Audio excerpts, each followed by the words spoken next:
Esta es la semana número 3 de la serie que iniciamos ya hace 2 semanas, obviamente, que tiene que ver con esta experiencia de la Navidad, la llegada de Emmanuel, lo que se le llama Dios con nosotros. La importancia de esta serie, y esto es la razón por qué estamos hablando del cuarto evangelio de la Biblia, Mateo, Marcos, Lucas, y el cuarto es Juan, en el Nuevo Testamento, es porque esta serie es titulada, o subtitulada mejor dicho, El peregrinar del Rey. La meta de la serie ha sido por 2 semanas, tercera semana, y estamos ya por concluir en la próxima semana, Dios mediante, es que queremos asegurarnos que esto no es, en inglés decimos la palabra holiday, no es un día festivo solamente, pero en inglés sería la palabra a day of holiness, que sería un día no solamente festivo, pero un día en el cual se consagre o seamos puestos o sentados aparte. Es lo que significa ser santo, es ser separados para Él. Y la razón que hablamos de esto es porque la tendencia que tenemos todos sin excepción cuando se trata de abrazar o de recibir a Emmanuel, a Dios con nosotros, la Navidad, es que típicamente se nos olvida que la Navidad es de un peregrinar, pero no es el peregrinar de nosotros. La tendencia es que todos traemos un peregrinar, tenemos un historial, tenemos a cierta manera en el punto en el cual nos encontramos con Cristo y en el cual tenemos una historia sin Cristo, y ahora que lo hemos encontrado estamos construyendo otra historia o una historia con Cristo. Entonces, ya sea que si tu peregrinar antes de Cristo es algo en lo cual tú necesitabas a Cristo, es importante ello, o a lo mejor venimos porque queremos que el 2019 y el resto de los planes sean bendecidos por Emmanuel, lo cual también es legítimo, pero el punto del evangelio no es literalmente la bendición o la protección o el mejoramiento de nuestro peregrinar. El evangelio está basado en el peregrinar de Jesús, que la parte irónica o la parte que espero que la consideremos es que cuando Él decide entrar en la historia de la humanidad y Él nos presenta su peregrinar. Es interesante que desde el momento en que Él nace, porque la concepción virginal, por la cuestión de Josué y su involucramiento, eventualmente la trayectoria de Él en la tierra, es que su peregrinar siempre es expresado a través de nuestro peregrinar. E inclusive la próxima semana hablaremos de esto, pero eventualmente María en su encuentro con el ángel dice: hágase conforme la voluntad del Padre. ¿Qué es el punto? El punto es de que María está cediendo su peregrinar. María está diciendo: el peregrinar de Dios, el peregrinar de Cristo va a ser expresado a través de mi peregrinar. Cristo no lo hace separado de nosotros, lo hace a través de nosotros. De tal manera que esa es una de las razones por qué Juan, como escritor, cuarto evangelio, él está escribiendo a las iglesias de Asia Menor, a las iglesias de lo que se conoce como la provincia de Éfeso. Y al escribirles a ellas es porque estas iglesias, trágicamente, cristianos estaban buscando o estaban abrazando o se habían desviado del peregrinar del rey y estaban simplemente pidiendo un rey que bendijera su peregrinar, un rey que se convirtiera en lo que hemos dicho anteriormente en un cosmic butler, que fuera nada más un sirviente cósmico. Ahora, hay puntos que podrían ser considerados como legítimos, porque la iglesia respondió así hace 2000 años y Juan ve la necesidad de hacerlo, pero uno de ellos es que la iglesia está compuesta de judíos convertidos al evangelio. Entonces, judaísmo, salen de las sinagogas y se unen a la iglesia de Dios. Griegos, no judíos, griegos, con un montón de filosofías y de corrientes diferentes al judaísmo, convertidos al evangelio, se unen a la iglesia. Después encontramos, por ejemplo, un grupo de romanos, muchos de ellos son ya pensionados o retirados del gobierno de Roma, igual salen de esas costumbres o de esas filosofías romanas y se unen a la iglesia. Encontramos diferentes grupos de personas con diferentes creencias y el punto es el punto es que la iglesia a la que Juan está escribiendo es una conglomeración, es una mezcolanza de creencias, de filosofías, de grupos étnicos, y el punto es de que cada quien quería exaltar o quería reconocer su peregrinar. Entonces Juan escribe porque su propio peregrinar de Juan por muchos años es que él tuvo el privilegio de ser testigo ocular. Él caminó muy cerca de Emmanuel, del Dios con nosotros, y él está dando evidencias de que aun cuando la vida, aun cuando la diversidad de la iglesia o de la cultura te puede sobretomar, cuando ves el crecimiento de los hijos o las experiencias que muchas veces no son placenteras, no sabes qué hacer. Juan está diciendo: mantengamos la pureza del evangelio. Y en este caso Juan, a diferencia de los otros evangelios, él se da la tarea de introducir a Jesús no a través de un nacimiento virginal. Él lo introduce, dijimos la semana primera y segunda, a través de antes del tiempo. Por eso dijimos al principio que en el principio era el verbo era con Dios y el verbo era, ¿qué cosa? era Dios. Entonces, este concepto donde Juan lo que hace, el antídoto a la mezcla de peregrinar o de empezar a simplemente pedir la bendición de Dios sobre mi peregrinar en lugar de expresar su peregrinar, es el antídoto, es la supremacía de Cristo. Ahora, en el tiempo de Juan existía, que hoy en día existe, y lo hemos hablado ya anteriormente, existía lo que se le conoce como el cristianismo progresivo. El cristianismo progresivo simplemente es como están los iPhones que tienen iPhone 7, iPhone 8, iPhone X, y esa experiencia progresiva de la tecnología, lo cual no estamos en contra obviamente. Muchas veces hacemos eso con Cristo. En otras palabras, lo abrazamos como nuestro rey, pero eventualmente nos movemos hacia un estado donde queremos que ahora sea el sirviente. Que ahora yo quiero ser el rey y simplemente necesito a alguien que me bendiga, necesito a alguien que cósmicamente me ayude cuando las cosas van más allá de un reporte de doctor. Cuando la situación se pone tan difícil, ahora quiero simplemente tener a alguien que sea mi muleta y que me sostenga, y más vale que haga lo que yo le pida. Entonces, Juan lo que hace 2000 años, y hoy en día es una necesidad, ese cristianismo progresivo de abrazar a Cristo y agregarle algo más, hoy en día se manifiesta, y dijimos 3 cosas. La primera de ellas, por lo menos 3, la primera de ellas es cuando el cristiano, los hijos de Dios, nuestros hijos, nuestros nietos, eventualmente empiezan a cuestionar la veracidad de la Biblia.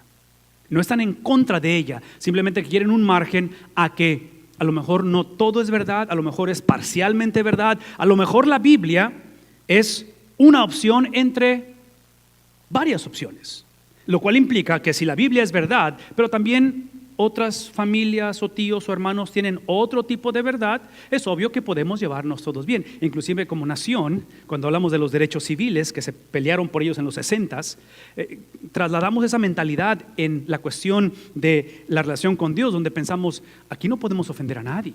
Entonces, si mi tío cree esto, o si mi hermano cree esto, o si mi esposa o mi esposo cree esto, ¿quién soy yo para juzgarlo o limitarles? ¿Me explico? O sea, no puedo ser prejuicioso, no puedo limitar las creencias de los demás. Entonces, cuestionamos la veracidad de la Biblia. Estaba sucediendo hace 2000 años. Número 2, otro síntoma del cristianismo progresivo es cuando batallamos o ignoramos cómo dar respuesta al problema de lo que viene siendo la maldad y el sufrimiento. Cuando las tragedias suceden, empezamos a cuestionar que realmente Él es el rey. Realmente Él no es el rey. Quien está en control es Satanás, o es la tragedia, o es el karma, o es... ¿Sí me explico? Empezamos a decir, es que esto que estoy sintiendo, el dolor, ¿sí? Dios es rey siempre y cuando las cosas sean buenas, salgan bien. Pero en la tragedia, yo simplemente no creo en Dios, o empezamos a cuestionar eso. Entonces, cuando nuestros hijos no saben o no conocen la perspectiva bíblica del sufrimiento y de la maldad, es la segunda evidencia. Tercera evidencia, y esta es la más difícil de procesar, es el tipo de iglesia, tipo de familias, tipo de generación que eventualmente nos adaptamos a la moralidad de la cultura. Empezamos a ver simplemente la moralidad o la ética, las decisiones personales como algo que debe de adaptarse.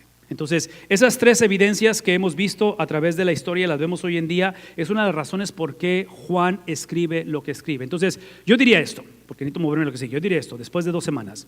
Esto que acabo de mencionar, cristianismo progresivo, es lo que en inglés se le llama self-inflicted pain. Es el tipo de persona que trágicamente, ya sea por absolutos o veracidad de la Biblia, o la ausencia de ello, ya sea por no procesar las calamidades de la vida a través de la Biblia, o en este caso por una moralidad que se adapta, esas 3 cosas eventualmente es sufrimiento que uno se aflige o uno se crea a sí mismo. Es lo que yo diría. Lo que queremos hacer esta mañana, porque estamos avanzando la parte número 3, queremos movernos ahora al sufrimiento o a las calamidades que no nos afligimos a nosotros mismos, pero alguien más las aflige en nosotros. ¿Por qué? Porque esta es la temporada en la cual en los próximos días algunos de ustedes van a viajar, o algunos de ustedes van a recibir familia, van a ir a cenas, van a ir a compañerismos, van a ver gente en la cual las ven una vez al año y siempre están sentados ahí con esa cuestión de que es medio raro sentarse con el tío, con la prima o con el abuelito, porque hay una relación que realmente no se ha fomentado, o les recuerdan lo que les hicieron cuando estaban chiquitos, ¿me explico? O a lo mejor esta es la temporada en la cual, esta es la primera Navidad en la cual ella no va a estar presente porque falleció este año. A lo mejor esta es la temporada en la cual te recuerda que el divorcio, la Navidad te trae recuerdos difíciles en tu vida. ¿Sí me explico? Entonces, independientemente cómo naveguemos o qué tipo de circunstancias estemos viviendo, lo que estamos por leer, que es el capítulo número 8, si tienen una Biblia, capítulo 8 de Juan, es ahí donde Cristo no solamente está liberando a la iglesia de lo que es self-inflicted pain, de ese dolor o de ese sufrimiento autocreado o creado a sí mismo, pero ahora cómo navegar las relaciones que son fragmentadas. ¿Cómo le hacemos cuando escuchamos constantemente una tensión en nuestra cultura, en nuestro gobierno, una tensión en las relaciones de trabajo, de escuela, donde es obvio que el color de piel todavía tiene que ver, es obvio que si la persona tiene acento, qué tipo de acento tiene cuando habla, las etiquetamos o nos etiquetamos a nosotros mismos? ¿Qué acerca de los errores que cometimos en el 2018, que esperamos que en el 2019 no salgan a flote y nadie se acuerde de lo que hicimos? Porque pedimos perdón o tratamos de reconciliar la relación. ¿Cómo le hacemos con todo ello? El capítulo 8 de Juan es simplemente una conversación entre Jesús, no como bebé, pero ya es adulto,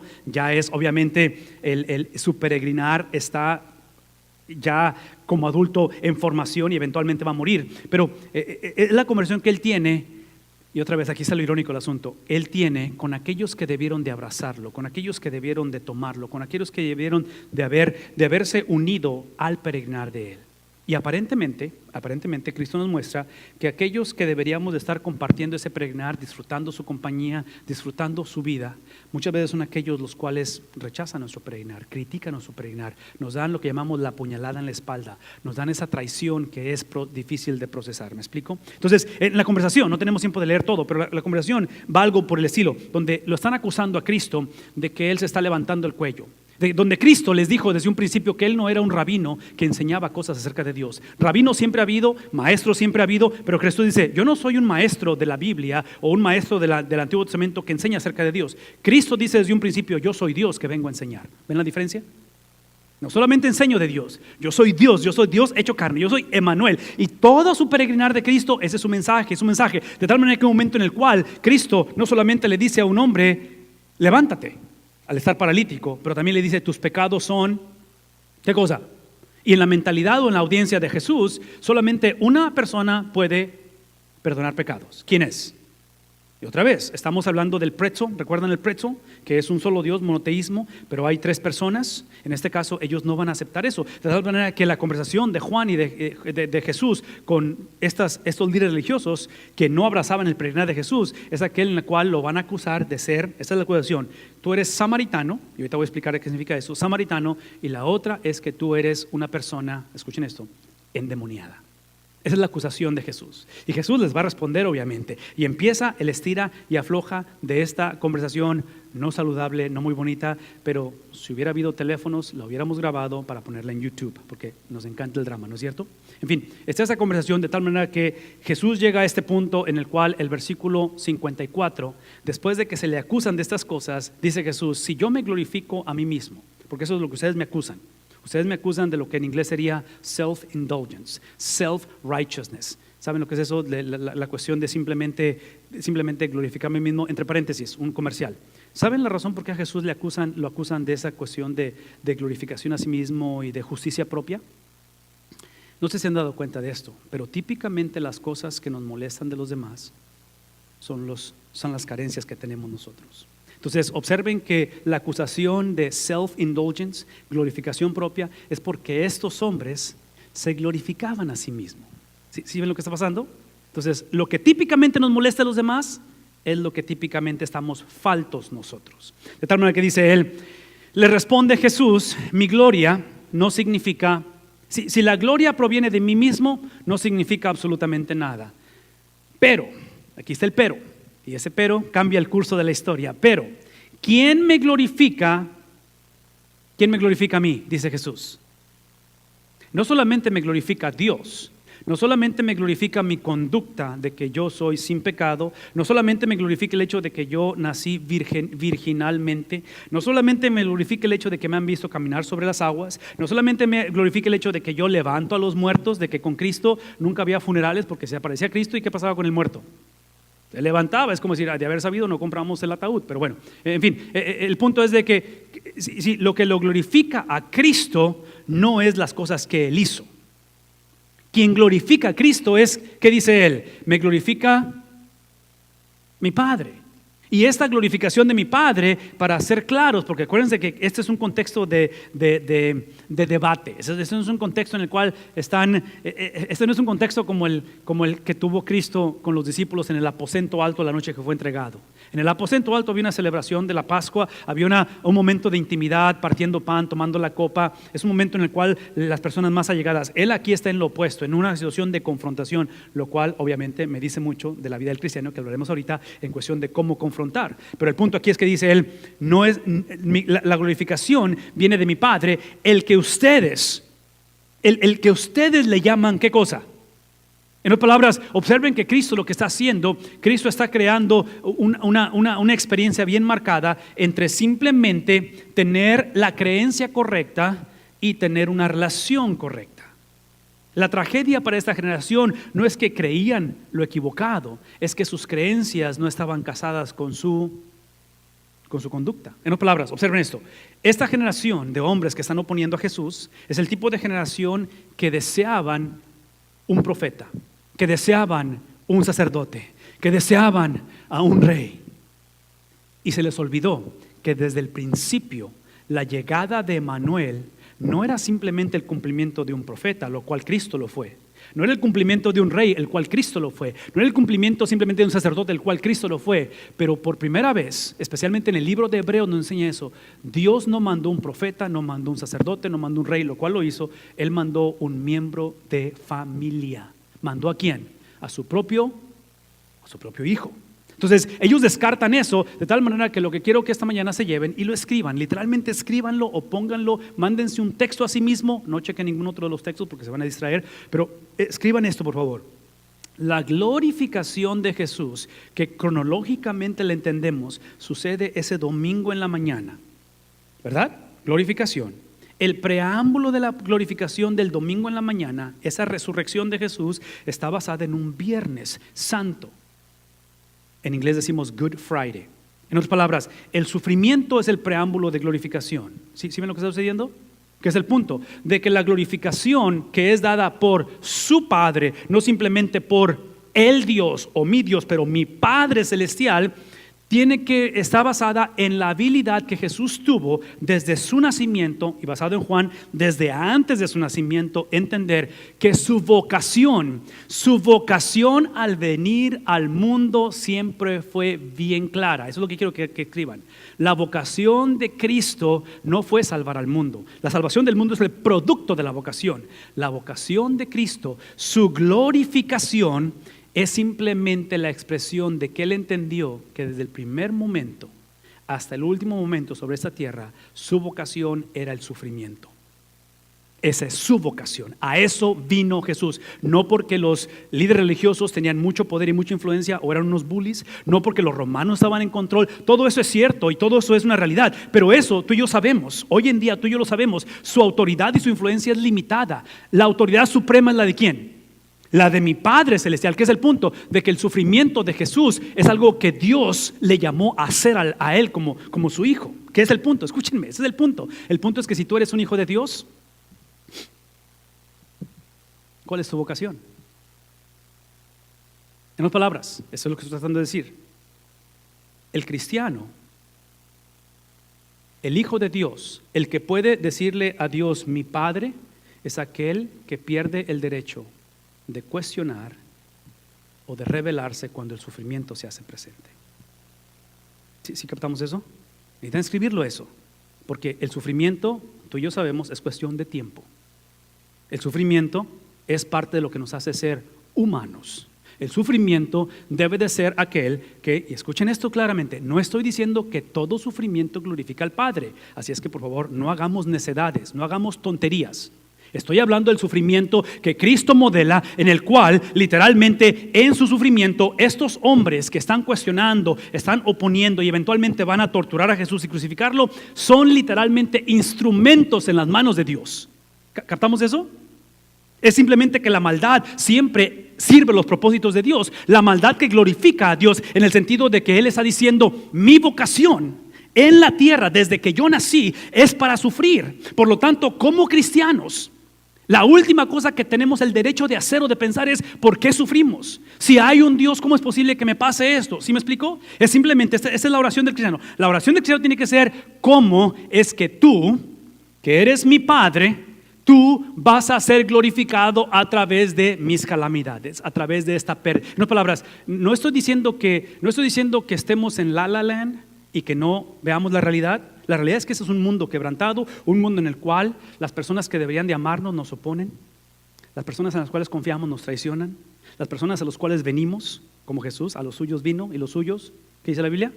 ¿Sí? No debe de suceder eso, pero eso es lo que la realidad. La realidad, véanme dentro, la realidad es que el enemigo número uno de mi persona, ¿quién es? No es Satanás, soy yo. Yo soy mi enemigo número uno. Es mi, otra vez, self-inflicted. La mayoría del sufrimiento, si somos honestos, es causado ¿por quién? No es por la suegra, es por mí mismo. Entonces, lo que estamos entendiendo aquí, lo que estamos viendo aquí, es que Cristo nos pone ese concepto de sufrimiento como una vocación. ¿Qué implica ello? Eso es lo que implica, vean esto. Es que aunque no lo conocen, Jesús, echándole más tierra al asunto, más, porque Jesús no se iba a hacer para atrás. Jesús nunca se dejó hacer bully. ¿Sí me explico? Entonces, mantengan eso en mente, porque el cristiano, el sufrimiento, ojalá tuviera tiempo para hablar de eso. El sufrimiento que no glorifica a Dios, escúchenme esto por favor, es aquel el cual por apatía, por indiferencia o porque no queremos conflicto, dejamos que otros nos abusen. Damas, en cuestión del matrimonio, si hay abuso en el matrimonio, típicamente, sin quitar nada del que está abusando, y a lo mejor tiene que ver con algo legal, tiene que ver con temperamentos, tiene que ver con medicamento, tiene que ver con un tratamiento que necesita él o ella. Pero típicamente, si hay alguien que abusa, es porque alguien lo permite. ¿Sí captamos eso? Es porque alguien lo permite, alguien lo está permitiendo, que es el punto de que Cristo, observen cómo responde él no está permitiendo ser abusado, él simplemente lo que va a hacer, él va a usar esta experiencia de sufrimiento, de confrontación, para declarar verdades que van más allá simplemente de esta conversación. Él dice, ustedes no lo conocen, pero observen esto, yo en cambio, ¿qué cosa? Sí lo conozco. ¿Qué es el punto? El punto simplemente que Jesús está llevándolos de simplemente tener las doctrinas correctas, porque ese es su Dios, a entender que la creencia, la doctrina, la palabra de Dios e inclusive el evento de la Navidad es simplemente el vehículo hacia alguien. No es simplemente la cuestión de creer lo correcto, de celebrarlo correctamente. Por eso cuando la gente pregunta, oye, el Santa Claus para los cristianos, ¿debemos de poner pinito de Navidad? Y son preguntas legítimas, pero independientemente qué creemos, cómo creemos, la realidad es de que la importancia de la doctrina, la importancia de la creencia es llegar al punto en el cual esta palabra conocer es la palabra que usa Génesis para decir que Adán conoció a Eva y ella, ¿qué le pasó a Eva? ¿En 9 meses? ¿Qué es el punto? Que esto no es un conocimiento simplemente teórico, doctrinal, es un conocimiento de ¿qué? Es un conocimiento en el cual es obvio que los lleva a ¿qué? A la intimidad. Es un conocimiento en el cual la mejor ilustración es el matrimonio, porque el libro de Génesis dice que el hombre dejará a su padre y a su... Entonces hay un propósito de dejarlos. En otras palabras, déjame tantito. Hay una razón por cual mi padre, mis hermanos, y esto no les va a gustar a muchos, padre, hermanos, tíos, cuñados, son familia inmediata, no son mi familia. Mi familia es mi esposa y mis hijos. ¿Por qué? Porque, observen esto, dejará el hombre a su padre y a su madre, se unirá a su mujer y los dos serán, ¿qué cosa? En otras palabras, el propósito del matrimonio es llegar a un punto de intimidad en la cual esa intimidad nos hace ser unos en nuestra manera de pensar, de sentir, de creer, de actuar, y en un momento dado obviamente lleva la parte física que eventualmente produce hijos. ¿Me explico? ¿Qué es el punto aquí? El punto es que simplemente cuando Cristo habla de que Él conoce al Padre, esta intimidad con Él es para expresarla, donde Él dice, si dijera que no lo conozco, sería tan mentiroso como ustedes. Pero, como yo tengo intimidad con Él, véame tantito, esta intimidad es lo mismo que es la creencia de ellos, es el vehículo hacia algo mejor. Que es el punto de que en este caso, en el matrimonio, el yo caminar en intimidad con mi esposa no es la meta. Sí, la razón por qué el matrimonio tiene que mantenerse en una relación de intimidad no es para que evitemos el adulterio, lo cual es importante que no lo practiquemos, pero la razón es porque la intimidad se convierte en el vehículo a estar con ella. Porque para mí lo importante no es tener intimidad en mente, en creencia, en sentir. Para mí la meta de win es la persona. ¿Sí captamos eso? La meta es la persona, o sea, la intimidad es el vehículo para llegarme a ella o a él en el matrimonio. Por lo tanto, en el caso de Dios, observen lo que está diciendo, de que esta intimidad con Dios, el cual lo conozco, me lleva a ¿qué cosa? Me lleva a obediencia. Entonces, Cristo lo que está diciendo a estos hombres, la manera en que está refutando, es que intimidad nos lleva a ¿qué? Si esto no está presente, lo que vamos a hacer de la intimidad un Dios. Esa es la razón por qué hoy en día personas que trágicamente han pasado por experiencias difíciles en sus relaciones interpersonales, de noviazgo o de matrimonio. Venme tantito, porque esto necesitan escucharlo. Sí, el problema no es la tragedia que sucedió, lo cual es trágico, el divorcio, lo que haya sido.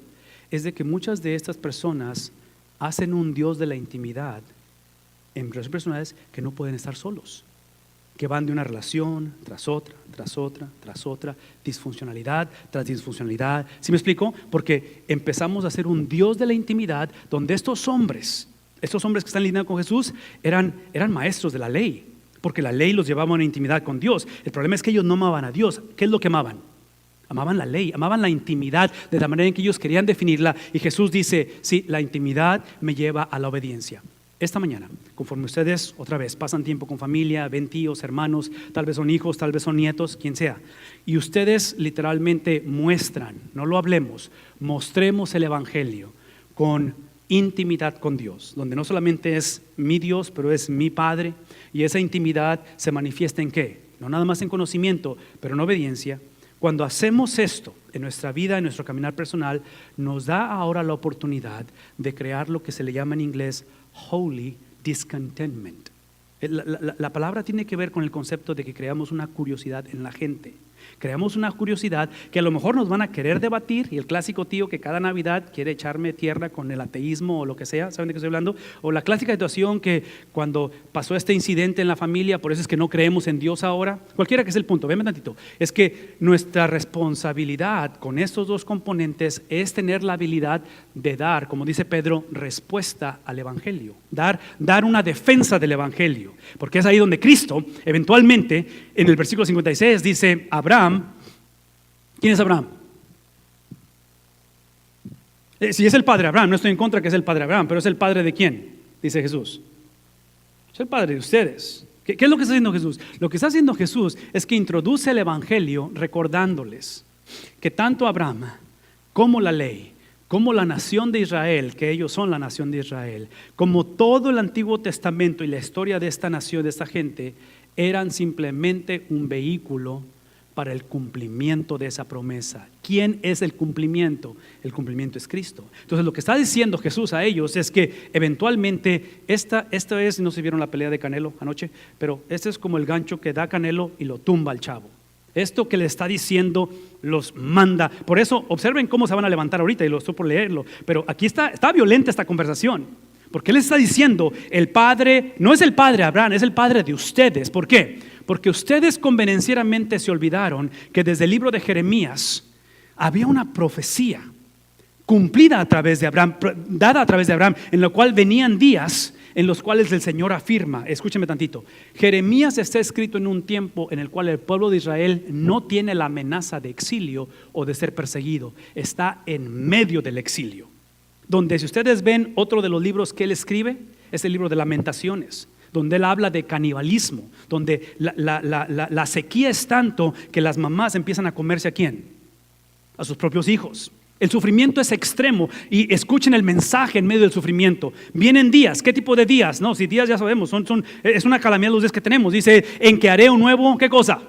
Entonces el problema está basado, dice Jeremías, y Jesús le recuerda, el problema está basado en que los días que viven, de donde vienen y hacia dónde van, están basados en ¿qué cosa? De que Dios, escuchen esto, Dios siempre ha obrado a través de pactos. De que Dios no es el Dios que simplemente le pedimos y Él está obligado a respondernos. Él simplemente responde si la oración la hacemos. ¿Cómo oramos al final? En el nombre de en el nombre del que cumplió el pacto, que es Jesús. Entonces, si Jesús, su vida, su estilo de vida, su perspectiva, su worldview no está en conexión o de acuerdo con nuestra oración, Él no tiene ninguna obligación de que nuestros días cambien. ¿Sí ven lo que está sucediendo aquí? Entonces está diciendo, vienen días de un nuevo pacto con el pueblo de ¿quién? Y otra vez, aquí es donde entra la polémica de esto, porque si ustedes recuerdan, este libro está escrito, este profeta habla después del exilio. Y en el exilio, el preámbulo del exilio es que tienen a Saúl, tienen a David, tienen a Salomón, los 3 reyes de la monarquía unida. Cuando Salomón viene, los hijos de Salomón, ¿qué hacen con el reino? Lo van a dividir. Y lo van a dividir de tal manera que en el sur está este grupo de gente, este grupo de judíos, que son 2 de las 10 tribus. Y estos judíos detestaban a los del norte, misma raza. E inclusive, especialmente aquí, la capital de Israel, del reino, que son 10 tribus en el Antiguo Testamento, aquí la capital es Jerusalén. Aquí la capital empieza con S. Jesús tiene una conversación más adelante con la mujer samaritana. Y recuerdan que al principio les dije que Jesús fue acusado de estar endemoniado y de ser samaritano, que es el punto, que hay un odio tremendo entre ellos, un odio nunca antes visto, de tal manera que cuando vienen las promesas, observen a quién va a incluir a las personas que tú detestas. ¿Será ofensivo eso? En otras palabras, no estoy en contra que bendigas, nada más que quiero que ok, esta es la cosa, yo quiero que Dios me dé gracia y que a ustedes les dé justicia. ¿Qué tal de oración? ¿Cómo les parece esa oración? A ellos dale lo que merece, a mí dame lo que yo necesito. Ese es el tipo de mentalidad. Entonces Jeremías dice, no será un pacto como el que hice con sus antepasados en el día en que los tomé de la mano y los saqué ¿de dónde? De Egipto. Y ya que ellos, en el caso de los antepasados, ¿qué es lo que hicieron? Deliberadamente lo quebrantaron. Moisés sube al monte, se queda su hermano Aarón, levanta una ofrenda, agarra todo el oro, lo funden y ¿qué construyen? Un becerro de oro. Hacen exactamente lo opuesto que Dios les había dicho. Entonces dice, lo quebrantaron a pesar de que yo era su esposo, afirma el Señor. En otras palabras, lo que está diciendo es que me fueron infiel, se corrompieron, cometieron adulterio ante mí. Este es el pacto que después de aquel tiempo haré con el pueblo una vez más. Ahora sí está hablando de la nación completa, no solamente de los 2 reinos, pero juntos. Y dice, esto es lo que afirma el Señor, yo voy a poner mi ley en su mente. Observen lo que está haciendo con la ley. La va a poner en la mente y la va a escribir ¿en dónde? En el corazón. Va a haber una conexión de ambos. Y yo seré su Dios. Es lo que produce la ley de Dios en la mente y en el corazón. Es que Él se convierte en nuestro Dios y ellos serán mi pueblo. Por lo tanto, aquí está lo que produce. Es que ya no tendrá nadie que enseñar a su prójimo, ni dirá nadie a su hermano, conoce al Señor. Otra vez, conocer al Señor. Recuerden que esa es parte del diálogo, que tú no lo conoces, yo sí lo conozco. Dice, porque todos, otra vez, esta palabra mata para una cultura de prejuicio y de racismo. ¿Sí me explico? En palabras, eso de que incluyes a todos, no pueden ser todos. Dice, desde el más pequeño hasta el más grande me conocerán, afirma el Señor. Yo, ¿qué es lo que voy a hacer? ¿Qué es lo que voy a hacer? No es más, esto es importante y el problema con el perdón de Dios es que esta generación con la que Jesús habla en el capítulo de Juan, ellos se enamoraron de ser perdonados. Se olvidaron de que el perdón, una vez más, es el vehículo a reconciliarnos con ¿quién? Sí, el perdón es vehículo hacia Dios. Escúchame tantito. Esta Navidad, ustedes y yo necesitamos ver esto como un hábito ante Dios, para que cuando sea necesario ejercerlo entre nosotros, fluya. Si esta Navidad estamos batallando en perdonarnos unos a otros, escuchen lo que estoy diciendo. Es cuestión de tiempo. Vamos a tener que perdonarnos unos a otros. ¿Por qué? Porque en toda relación interpersonal, matrimonio, hijos, nietos, nos vamos a ofender. ¿No es cierto eso? Bueno, ustedes vienen de familias buenas, yo no. Para mí es una disfuncionalidad grande. Que es el punto de que cuando batallamos para literalmente perdonarnos unos a otros, no es por lo que nos hicieron, es porque el perdón como cristianos lo hicimos un evento cuando acepté a Cristo, pero no como un hábito en todo lo que estoy haciendo. Que es el punto de que esta generación, como la generación con la que está lidiando Jesús, los líderes religiosos, Se enamoraron del perdón, del sistema sacrificial, que no les interesaba una relación con Dios. Les interesaba simplemente estar inocentes, no necesariamente caminar en justicia. Y esa inocencia se convirtió, en inglés decimos la palabra endowment, se convirtió en la habilidad de tomar mi perdón, mi purificación y crucificar al hermano. Ver mi propia justicia y no tener misericordia con aquellos que todavía no han sido redimidos por Jesús. Dice él, es que yo les perdonaré y nunca más me acordaré de sus pecados. Esto es lo que implica Jesús cuando dijo anteriormente, vuestro padre Abraham. Porque esto que acabo de leer es simplemente que hace 2000 años, a través de Jesús, se introdujo una nueva era, algo nunca antes visto. Por primera vez encontramos no solamente a un rabino o a un maestro hablando de Dios, pero por primera vez encontramos a Dios hablando, Dios enseñando, Dios con nosotros. Y es por eso que él termina diciendo lo siguiente. Él simplemente recuerda, can you guys give me the next one please? Next slide. Él termina diciendo esto.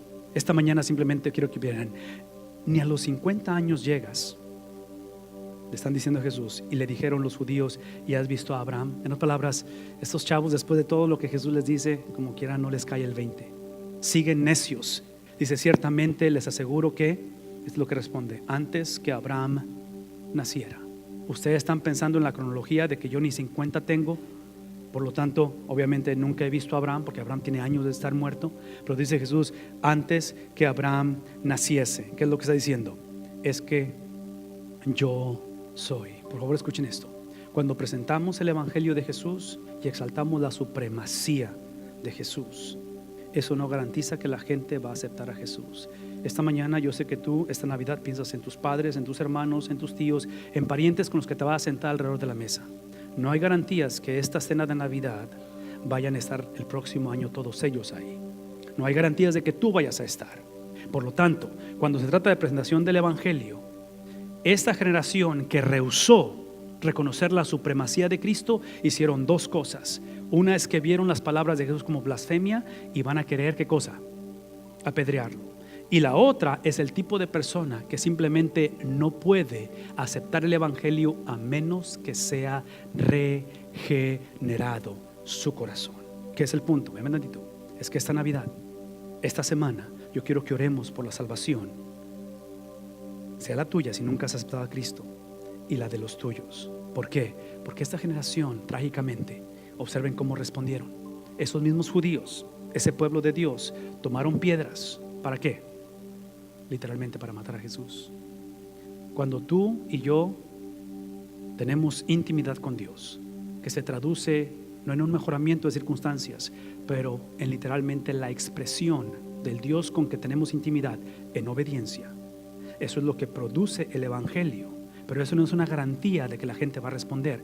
Lo único que va a garantizar es que tu audiencia, tu esposo, tus hijos, tus nietos van a hacer una de dos cosas: o van a tratar de apedrear a Jesús y el evangelio, o lo van a adorar como el rey de los judíos, como el soberano de Israel. La realidad de este mensaje es de que observen las palabras últimas.